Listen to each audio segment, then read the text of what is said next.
کا یہ قرارداد میں مسترد ڈسلاؤ کرنے کی رولنگ دیتا ہوں کہ کیا قاسم سوری نے ٹھیک نہیں کہا تھا؟ بسم اللہ الرحمن الرحیم، ایاک نعبد و ایاک نستعین۔ اے اللہ تیری عبادت کرتے ہیں، تجھ سے ہی مدد مانگتے ہیں۔ میں ہوں قاسم خان سوری۔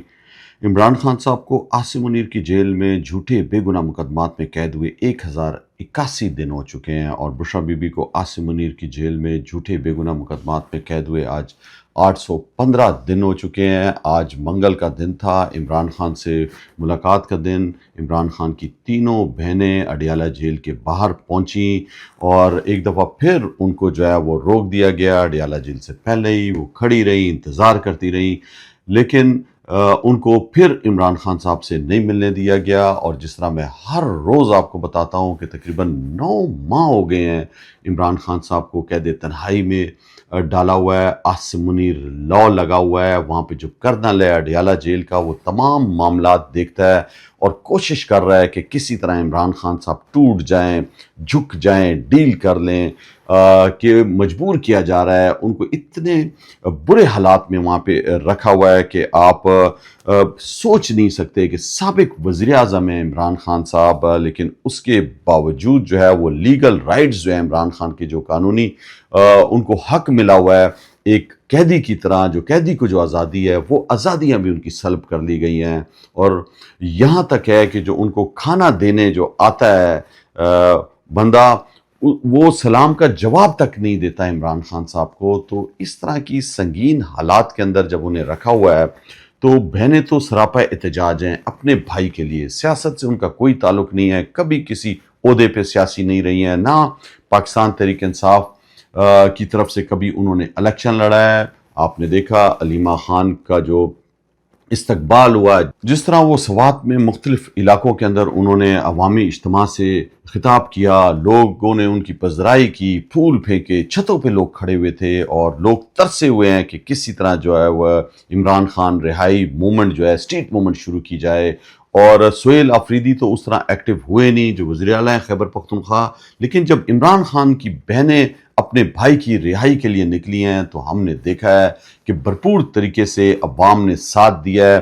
اور علیمہ خان وہاں پہ کہتی رہی لوگوں سے کہ عمران خان ڈیل نہیں کریں گے، وہ پاکستان کی حقیقی آزادی کے لیے اتنی مشکلات سہ رہے ہیں، پاکستانیوں آپ کے لیے سہ رہے ہیں، تو آپ جب تک باہر نہیں آؤ گے تو عمران خان کی رہائی ممکن نہیں ہو سکے گی۔ اور 5 اگست کو جو ہے وہ 3 سال پورے ہونے کو آئیں گے عمران خان صاحب کے۔ تو 5 اگست علامتی طور پر تاریخ رکھی گئی ہے کہ تمام پاکستان سے لوگ آئیں اور جو ہے وہ مہم کا آغاز کریں، اسٹریٹ موومنٹ کا، اور احتجاجی پرامن تحریک جو ہے اس کا حصہ بنیں۔ تو اب جو سوالات اور جو جوابات ہوئے اڈیالہ جیل کے باہر، وہاں پہ انہوں نے کہا ہے کہ ہم بہنیں ہیں، اور ہم جو ہے آخری حد تک کھڑے رہیں گے ہمیشہ اپنے بھائی کے لیے، اور ہمارا بھائی جو ہے وہ اصولوں کی جنگ لڑ رہا ہے، وہ کبھی بھی جو ہے وہ اس نظام کو نہیں مانے گا۔ یہ نظام بزدلانہ نظام ہے، ظلم کا نظام ہے، ناانصافی ہو رہی ہے، اور مینڈیٹ چوری کیا گیا ہے عمران خان صاحب کا، اور ہاروں کو، لٹیروں اور چوروں کو جو ہے وہ عاصم منیر رجیم نے اقتدار دے رہی ہے، اور پاکستان کی معیشت کو ڈبا دیا ہے۔ تو میرے پاکستانیوں، آج میں آپ کو وہ تمام فیکٹس اینڈ فگر بتاؤں گا جو ملک کی معیشت کے ساتھ ہو رہا ہے، اور جس طریقے سے ناکام ہو چکی ہے عاصم منیر رجیم، اور شہباز شریف جو وزیر اعظم جس کو بنا دیا گیا، اور آصف علی زرداری کو صدارت کی کرسی پر بٹھا دیا گیا۔ لیکن میرے پاکستانیوں، پاکستان تو نہیں چل رہا۔ جس طرح ہم سب دیکھ رہے ہیں، بدامنی پھیل چکی ہے، دہشت گردی پھیل رہی ہے، انویسٹمنٹ جا رہی ہے، ملٹی نیشنل کمپنیاں پاکستان میں جو ہے وہ اپنی کام بند کر کے جا رہے ہیں، اور سرمایہ کاری لے جا رہے ہیں۔ پاکستانی تاجر خود جو ہے وہ پاکستان سے سرمایہ کاری لے کر جا رہے ہیں، مایوس ہو چکے ہیں پاکستان کی موجودہ صورتحال سے۔ دیکھیں، دنیا میں وہ ملک آگے جا رہا ہوتا ہے، اس کی معیشت مضبوط ہوتی ہے جس کی ایکسپورٹ زیادہ ہو، جو زیادہ سامان جو ہے وہ اپنے ملک سے جو ہے وہ باہر بیچ رہا ہو، ٹھیک ہے؟ اور اس کو کہتے ہیں برآمدات، جو باہر سے جو ہے وہ برآمد کرتا ہے، جو باہر سامان دیتا ہے، اور وہ ملک جو امپورٹ جس کی زیادہ ہوتی ہے، جو باہر سے چیزیں منگا رہا ہوتا ہے، تو اس ملک کی معیشت ڈوب رہی ہوتی ہے۔ پاکستان کا بھی حال یہی ہے، پاکستان سے چیزیں باہر کم جا رہی ہیں اور ہم غیر ملکی چیزیں زیادہ لے رہے ہیں۔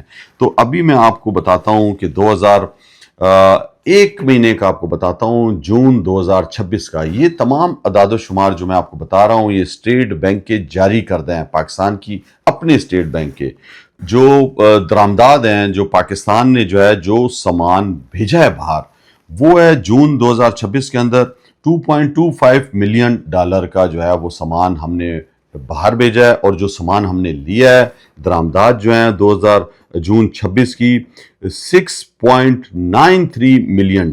تو آپ دیکھیں کہ 27% زیادہ جو ہے وہ ہم نے ڈالر دے کے اپنے باہر سے سامان منگایا ہے، اور جو ہم نے سامان بھیجا ہے وہ 16% کم بھیجا ہے۔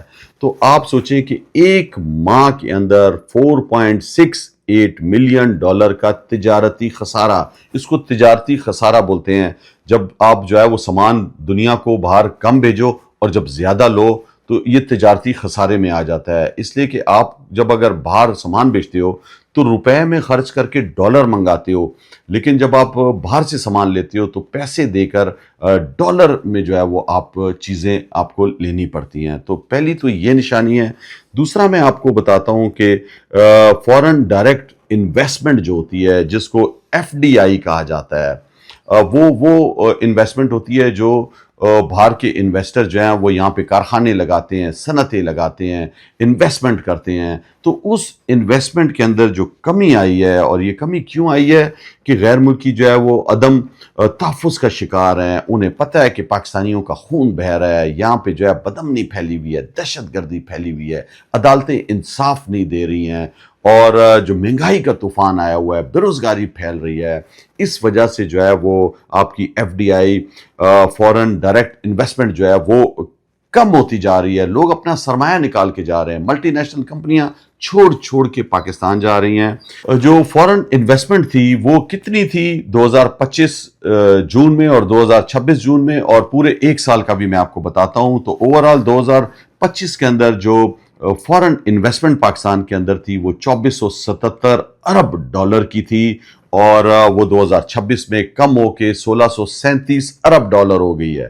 تو ایک سال کے اندر 33.90% آپ کی فورن انویسٹمنٹ کم ہوئی ہے۔ تو جون 2025 میں جو تھی وہ $210 ارب تھی فورن انویسٹمنٹ، جو 2026 کے اندر 13.5 ارب رہ گئی ہے، تقریباً 93.60% کم ہو گئی ہے فورن انویسٹمنٹ۔ لوگوں کا اعتماد جو تھے غیر ملکی سرمایہ کار، ان کا کم ہو گیا ہے۔ تو آپ سوچیں کہ کس طرف جا رہا ہے پاکستان۔ میں آپ کو بتاتا ہوں بار بار کہ ان سے ملک نہیں چل رہا، ڈنڈے سے ملک نہیں چل سکتا۔ یہ جتنے بھی باہر کے دورے کریں، آپ دیکھ رہے ہیں کہ نواز شریف جو ہے وہ پاکستان میں نہیں رہتا، آپ محسن نقوی کو دیکھیں وہ پاکستان میں نہیں رہتا، کبھی امریکہ گیا ہے، کبھی کہاں گیا ہے، اسحاق ڈار آپ کو دیکھ لیں وہ پاکستان کے اندر نہیں ہوتا۔ تو یہ تو دوروں پہ رہتے ہیں تمام لوگ، لیکن انویسٹمنٹ کیا لاتے ہیں؟ ٹکا انویسٹمنٹ لے کے آتے ہیں۔ جب بھی آذربائیجان جاتے ہیں تو اتنے ارب روپے کی انویسٹمنٹ آ رہی ہے، صرف وہاں پہ چھٹیاں گزارنے جاتے ہیں، $1 نہیں آتا۔ سعودی عرب سے کہہ رہے ہیں فورن جو ہے انویسٹمنٹ آ رہی ہے، آپ کبھی UAE کا کہتے ہیں، کبھی قطر کا کہتے ہیں، کبھی یورپ کا کہتے ہیں، کبھی امریکہ کا کہتے ہیں، لیکن یہ فیکٹ اینڈ فگر جو ہے یہ آپ کے اسٹیٹ بینک کے ہیں۔ اسی طرح میں آپ کو بتاتا ہوں فورن پرائیویٹ پورٹ فولیو انویسٹمنٹ جو ہے، یہ وہ انویسٹمنٹ ہوتی ہے میرے پاکستانیوں جو یہاں کے سٹاک ایکسچینج کے اندر غیر ملکی سرمایہ کار نکالتے ہیں، یہ لگاتے ہیں اور ایک دم نکال لیتے ہیں۔ یہ مستقل سرمایہ کاری نہیں ہوتی، لیکن آپ کے سٹاک ایکسچینج کے اندر جو پیسہ لگتا ہے وہ اس کو کہا جاتا ہے۔ اسی طرح جو ہے فورن پبلک پورٹ فولیو انویسٹمنٹ بھی ہوتی ہے، ایک کمپنیوں کی طرف سے غیر ملکی ہوتی ہے اور ایک لوگوں کی طرف سے۔ تو اس کے اندر جو پیسے نکل گئے پاکستان سے، اس لیے کہ پہلے لوگ زیادہ لگاتے تھے اسٹاک ایکسچینج کے اندر پیسہ، تو 2025 کے اندر جو ہے وہ $355.1 ملین کا جو ہے وہ انخلاء ہوا تھا، اور لوگوں نے اپنا سرمایہ نکال کر لے گئے تھے۔ اسی طرح 2026 کے اندر جو ہے وہ فورن پرائیویٹ پورٹ فولیو انویسٹمنٹ کے اندر جو لوگوں نے سرمایہ اپنا نکالا ہے وہ $594 $80 ملین ہے. تو آپ دیکھیں 2025 میں $355.10 ملین اور اب جو ہے وہ تقریباً جو ہے وہ اس سے ڈبل $594.50 ملین جو ہے وہ ہمارے جو ہے وہ اسٹاک ایکسچینج سے لوگ پیسہ نکال لے گئے ہیں. اسی طرح جو ہے فورن پبلک پورٹ فولیو انویسٹمنٹ جو 2025 میں تھی $375.70 ملین کا انخلا ہوا تھا، لوگ اپنے پیسہ نکال کے لے گئے. اور اب 2026 کے اندر $591.40 ملین جو ہے وہ غیر ملکی سرمایہ دار جو تھے وہ اسٹاک ایکسچینج میں جو انہوں نے پیسہ لگایا تھا وہ نکال کے لے گئے ہیں. تو مجموعی طور پر 2026 کے اندر $1186 ارب کا انخلا ہو گیا، وہ اپنا سرمایہ نکال کے پاکستان کی اسٹاک ایکسچینج سے لے گئے ہیں. تو آپ دیکھیں کہ کس طرح جو ہے وہ عدم اعتماد ہے پاکستان کے اندر، سرمایہ کاری نہیں کر رہا. پاکستان جو ہے وہ دہشت گردی کی لپیٹ میں ہے، یہاں پہ کوئی قانون نہیں ہے. آپ عدلیہ کا دیکھ لیں، کوئی انصاف نہیں دے رہا، روز بروز قانون بدلتے جا رہے ہیں اور ماروائے عدالت قتل ہو رہے ہیں، اغوا برائے تاوان ہو رہا ہے، جو ہے وہ گمشدہ افراد اٹھا لیے جاتے ہیں، گمشدہ کر دیے جاتے ہیں بلوچستان کے اندر، خیبر پختونخوا کے اندر. اور یہ حال ہے اب معیشت کا، تو کس طرح آئے گا سرمایہ؟ تو میرے پاکستانیوں یہ جتنی بھی باتیں کرتے رہے ہیں لیکن سرمایہ جو ہے وہ نکل رہا ہے پاکستان سے.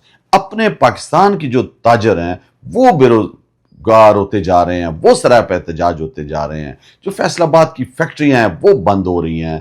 تو لوگ تو اپنا سرمایہ لے کر جا رہے ہیں. تو جس ملک میں جب تک سرمایہ نہیں آتا تو وہ ملک تو کبھی بھی جو ہے معاشی طور پہ مستحکم نہیں ہو سکتا. تو اس کی جو سب سے بڑی وجہ ہے، جو میں ہمیشہ سے کہتا رہا ہوں، کہ عمران خان کیوں ضروری ہے. اس لیے کہ جب تک عمران خان کو یہ جھوٹے مقدمات جو ان پہ ڈالے ہوئے ہیں یہ ختم نہیں ہوں گے، اور عمران خان ہمیشہ سے کہتے ہیں کہ میں کیسز کا مقابلہ کروں گا، میں عدالتوں سے رہائی لوں گا، میں کوئی ڈیل نہیں کروں گا. تو جب تک عمران خان باہر نہیں آ جاتے اس ملک میں تو سیاسی استحکام آئے گا نہیں. تو سیاسی استحکام جب تک نہیں آئے گا تو معاشی استحکام کدھر سے آئے گا؟ یہ جتنے بھی ڈرامے کر لیں، یہ 2 نمبر جو انہوں نے 8 فروری کا الیکشن کیا، ہم سب نے دیکھا کہ 2 نمبر الیکشن ہوا. فارم جو ہے وہ 47 کے ذریعے 17 سیٹوں والے مسلم لیگ نون کو جو ہے حکومت سونپ دی گئی، اور وہ جس پر 16 ارب روپے کے چارجز بننے تھے شہباز شریف پر، اس کو جو ہے وزیر اعظم بنا دیا گیا. تو یہ ملک کے حالات ہیں. اور جو سب سے بڑا صوبہ ہے پنجاب، وہ ایک ٹک ٹاکر وزیر اعلیٰ جو ذہنی مریض ہے، اور اس کو جو ہے حوالے کر دیا گیا مریم صفدر کے. اور آپ دیکھیں انہوں نے بڑا نعرہ لگایا ستھرا پنجاب. تو اب یہ ستھرا پنجاب جو ہے 2 بارشوں میں ڈوبتا پنجاب بن گیا ہے. یہ گجرانوالہ کی صورتحال ہے 2 دن کی بارش میں. تو یہ ستھرا پنجاب ڈوبتا پنجاب جو بنا ہے، کاموں کی انٹر پاس ہے یہ آپ ذرا دیکھیں. اور اب آئیں لاہور، جس پر سب سے زیادہ پیسہ پورے پنجاب کا پیسہ اٹھا کے لاہور پہ لگا دیا جاتا ہے. تخت لاہور جو ہے اس کا یہ حال ہے کہ ساندہ روڈ ہے، یہ نواز شریف کا حلقہ ہے جہاں پر ڈاکٹر یاسمین راشد سے بری طریقے سے شکست ملی تھی نواز شریف کو. تو یہ دیکھیں کہ وہاں پہ 2 گھنٹے کی بارش میں کیا حال ہے، پورا سیلاب آیا ہوا ہے. تو پنجاب کے اندر تو یہ حال ہو چکا ہے کہ یہ مریم صفدر جو ہے وہ ذہنی مریضہ، اس کو تو کچھ سمجھ نہیں آ رہا. اور شروع دن سے ہمیں پتہ ہے کہ ایک انا پرست، خود غرض عورت اور غرور اور تکبر میں بھری ہوئی عورت، اور بدلہ لینے کا اس کو جو ہے کہ میرے والد کے ساتھ یہ ہوا. آپ دیکھ رہے ہیں کہ اب جو ہے وہ ہر چیز، ہسپتال ہو، سکول ہو، نواز شریف کا نام، اس کی تختیاں، اپنا نام. اب آتے ہیں جو یہ نام بار بار تبدیل کر رہے ہیں. اب پتوکی کے اندر ایک پارک تھا، اب اس کا نام بھی مریم جو ہے وہ نواز پارک رکھ دیا گیا ہے. تو ان کا خیال ہے کہ اربوں روپے کے اب اخبارات میں اشتہارات دے دیں، بڑی بڑی تصویریں لگا دیں، اور شاید اس طرح نام بدلتا ہے کہ آپ اسپتالوں اور پارکوں اور اسکولوں کا نام جو ہے آپ چینج کر دیں، اس سے کوئی فرق نہیں آتا. کیا عوام کو جو ہے سستا پیٹرول مل رہا ہے؟ روزانہ کی بنیاد پر جو ہے ابھی پیٹرول کی قیمتیں یہ بڑھا رہے ہیں، گھٹا رہے ہیں. اور اسی طرح کیا جو ہے وہ آپ دیکھ لیں، گندم جو ہے آسمانوں سے بھی باتیں کر رہی ہے. 1 من گندم، 40 کلو گندم جو ہے 5000 سے زیادہ تجاوز کر چکی ہے. اور کسان جو ہے وہ ان کو تو آپ نے پیسے دیے نہیں، آپ جو ہے وہ 40 کلو کی گندم 2000 اور 1800 روپے میں ان سے لے رہے تھے، اور اب 5000 ہے. اب یہ باہر سے گندم منگائیں گے، امپورٹ کریں گے، اور اربوں روپے اب اس میں بھی کمیشن کھا جائیں گے.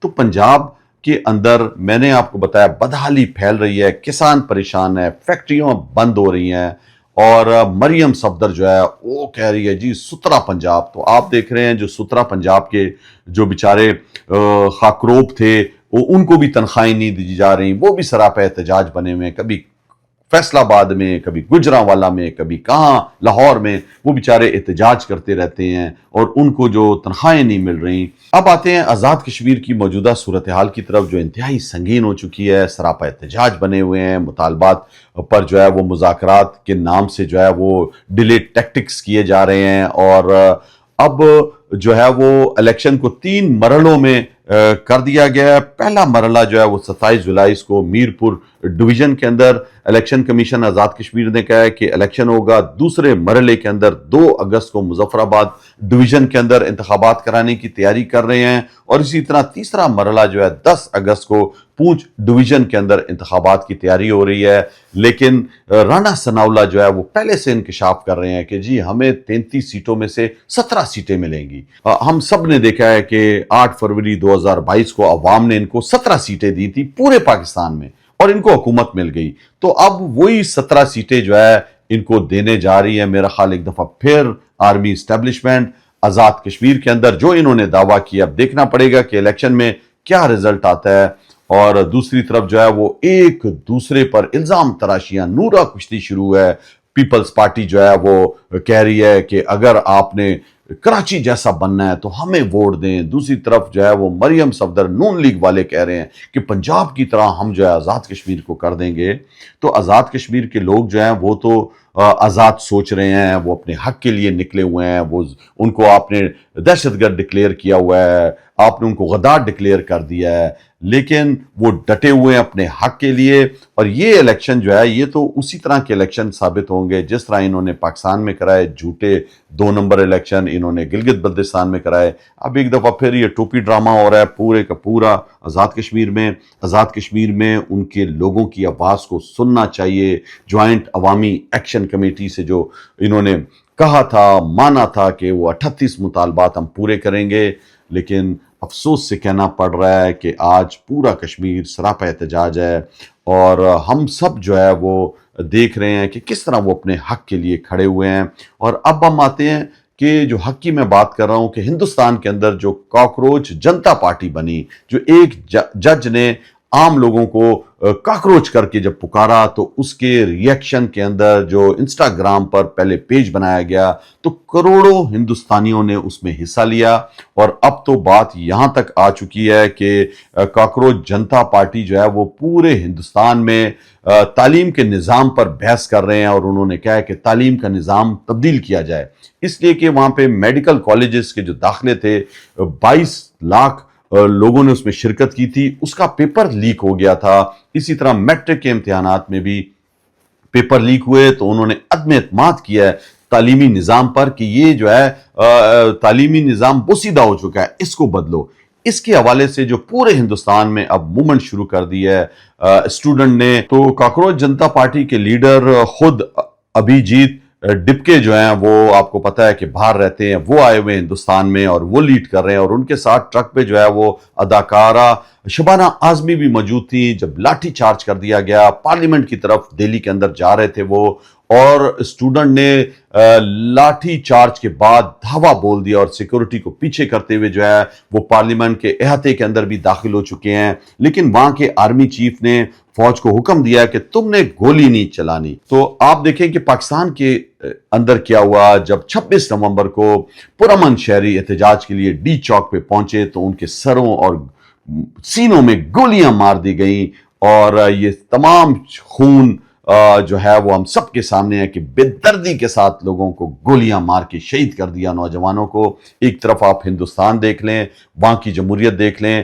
12 سالہ مودی کا جو دور تھا وہ آج جو ہے وہاں پر لوگ نکل آئے ہیں اس دور کے خلاف، RSS کی سوچ کے خلاف. اور اب ان کے ساتھ دینے کے لیے بھارتی پنجاب کے جو کسان تھے وہ بھی اس احتجاج میں شریک ہونے کے لیے ہزاروں کی تعداد میں نکل آئے ہیں، اور ان کو ابھی راستہ روکنے کی حکومت کوشش کر رہی ہے. لیکن نوجوان جو ہے آپ نے دیکھا بنگال کے اندر، سری لنکا کے اندر، نیپال کے اندر. تو اب انقلاب جو ہے وہ نوجوانوں کا ہندوستان کے اندر بھی پہنچ چکا ہے، اور یہ سب چیزیں آپ دیکھیں کہ کتنی تیزی کے ساتھ ہوئی ہیں، اور 3 ماہ پہلے ہی جو ہے وہ کاکروچ جنتا پارٹی بنی، اور نوجوانوں کا غم اور غصہ آج آپ دیکھ لیں ہندوستان میں وہ بہا کر لے جا رہا ہے نظام کو، اور وہ مطالبات کر رہے ہیں کہ مودی استعفیٰ دے، وزیر تعلیم استعفیٰ دے، اور جو ظلم کیا ہے، جو لاٹھی چارج کیا ہے، اس کے حوالے سے بھی بھرپور آواز اٹھ رہی ہے۔ اب دیکھنا یہ ہے کہ پاکستان کے اندر جو 65% نوجوان ہے وہ کیا سوچ رہا ہے، وہ بھی مایوس ہوتا جا رہا ہے، ملک چھوڑ چھوڑ کے لوگ باہر جا رہے ہیں، لوگوں کو جیلوں میں بھرا ہوا تھا۔ ایک ہی حل ہے جو عمران خان صاحب کہتے ہیں، جو پوری پاکستان تحریک انصاف کہتی ہے، مزاحمت مزاحمت مزاحمت۔ تو جب تک ہم مزاحمت نہیں کریں گے، جب تک ہم اپنے حق کے لیے نہیں کھڑے ہوں گے، جب کم نکلتے ہیں تعداد میں، 24 کروڑ عوام ہیں، جب آپ 15-20 ہزار، 1,80,000 لوگ نکلتے ہو تو اس کو پکڑ لیتے ہیں، روک دیتے ہیں۔ لیکن کبھی ہم نے سوچا ہے کہ اگر ہم ایک دن بھی صرف ہم 2% بھی نکل آئیں، 20 لاکھ 24 لاکھ لوگ بھی پاکستان کے اندر نکل آئیں، تو پاکستان میں جو ہے وہ نظام یہ ظلم کا ختم ہو سکتا ہے، اور یہ جو آرمی اسٹیبلشمنٹ نے شکنجہ کسا ہوا ہے، جو 78 سالوں سے ہر محکمے کے اندر ہر سیاستدان کو سیاست نہیں کرنے دی جاتی، جو ہے وہ ججوں کو انصاف نہیں کرنے دیا جاتا، پولیس کو استعمال کیا جاتا ہے، اور ہر طریقے سے جو ہے وہ مینپولیٹ کر کے جو ہے وہ صرف کچھ اوپر کے جرنل جو ہے وہ فوج کے پوری فوج کو بدنام کر دیتے ہیں، جس طرح عاصم منیر جو ظلم اور جو زیادتی اور جو جبر کر رہا ہے، اس جبر کے نظام میں تو پاکستان جو ہے وہ ڈوب رہا ہے، اور ایک اتنا خوبصورت ہم سب کا ملک جو ہے ہم سب دیکھ رہے ہیں کہ بے انصافیاں حد سے زیادہ اب بڑھ چکی ہیں۔ اب آپ آئیں کہ جو ججز کی بھرتیاں ہوئی ہیں ہائی کورٹس کے اندر، اور جو جوڈیشل کمیشن کا جو اجلاس ہوا تھا اس کے اندر جو فیصلے ہوئے ہیں، تو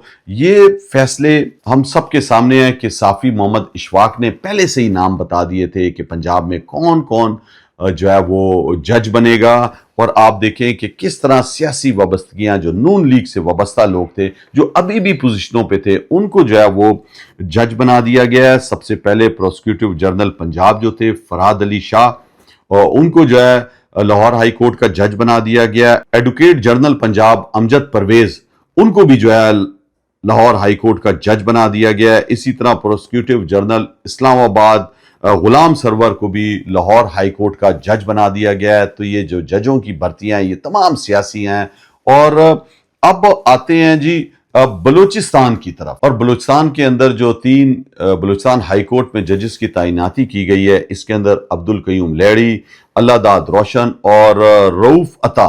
تو رؤوف عطا جو ہیں وہ جمعیت سے ان کا تعلق ہے، مولانا فضل الرحمان کی جماعت سے، ان کی اہلیہ MP بھی رہ چکی ہیں، یہ خود بھی جو ہے وہ جمعیت کی طرف سے الیکشن کنٹیسٹ کر چکے ہیں، اور سپریم کورٹ بار ایسوسیشن کے صدر رہ چکے ہیں۔ تو ان کے دور میں 26ویں ترمیم آئی، ان کے دور میں عدلیہ کی جو ہے وہ آزادی سلب ہوئی، یہ اعلی کار بنے رہے، خاموش بنے رہے، تائید کرتے رہے موجودہ نظام کی، اور آج ان کو انعام میں جو ہے وہ ہم سب دیکھ رہے ہیں کہ بلوچستان ہائی کورٹ کا جج مقرر کر دیا گیا ہے۔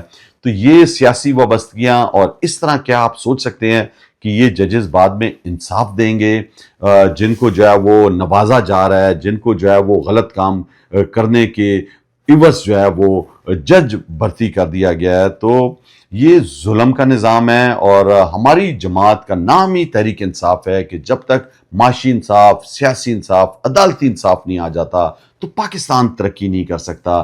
اب آپ دیکھ لیں کہ بلوچستان جہاں پہ دہشت گردی عروج پہ ہے، اور روزانہ کی بنیاد پر جو ہے وہاں پر ہائی ویز کے اوپر لوگ سفر نہیں کر سکتے، گاڑیوں کو جلا دیا جاتا ہے۔ صرف ایک دن کے اندر کلات کے اندر مسلح افراد نے ناکہ بندی کی ہے، 8 گاڑیوں سے مسافروں کو اتار کر گاڑیاں لے کر جو ہے وہ چلے گئے ہیں۔ مستونگ میں جو ہے وہ ہوٹل میں فائرنگ ہوئی ہے، LPG کے جو بوزر تھے اس کے ڈرائیور کو جو ہے ایک کو مار دیا گیا، 3 کو زخمی کر دیا گیا، اور 3 بوزر جو تھے، جو LPG کے جو ٹرک جو تھے، ان کو آگ لگا دی گئی ہے۔ تو یوب سے جو کراچی جانے والی گاڑی تھی، کلات کے علاقے منگوچر میں جو ہے اس پر بھی فائرنگ کی گئی ہے، ان کو زخمی کیا گیا ہے۔ پھر نوشکی کے علاقے کوئٹہ تفنان مرکزی شاہراہ پر جو ہے وہ ایک ٹرالر ٹرک کو آگ لگا دی گئی ہے، کتنے لوگوں کو اغوا کر دیا جاتا ہے، گمشدہ افراد ہیں، پتہ نہیں چلتا، روزانہ کی بنیاد پر لوگوں کے پیاروں کو اٹھا لیا جاتا ہے، غائب کر دیا جاتا ہے۔ تو یہ ہے وہ پاکستان جو ایک خوفناک صورتحال میں بدل چکا ہے، اور آپ دیکھ لیں کہ اس طرح کے حالات جو ہے وہ مایوسی ہم سب کے سامنے ہیں، اور کیا یہ ملک ان حالات میں رہ سکتا ہے؟ تو ملک تو ایک ہی طریقے سے رہے گا کہ جب ہم خود اس نظام کے خلاف اٹھیں، پرامن طور پر جو ہے وہ احتجاج کریں اور اپنے حق کے لیے اٹھیں۔ عمران خان صاحب انتظار کر رہے ہیں اور جیل میں 3 سال ہونے کو آ گئے ہیں، بدترین حالات میں ہیں، لیکن صرف اور صرف میرے پاکستانیوں ہم سب کی زندگیوں کو بہتر بنانے کے لیے، اور یہ جو انصاف کی جہاد کر رہے ہیں اس میں ہم سب کو اپنا حصہ ڈالنا پڑے گا۔ تو ایک ہی راستہ ہے، مزاحمت مزاحمت مزاحمت۔ اپنا بہت خیال رکھیں، میرے لیے بھی دعا کریں۔ پاکستان زندہ باد، عمران خان پائندہ باد۔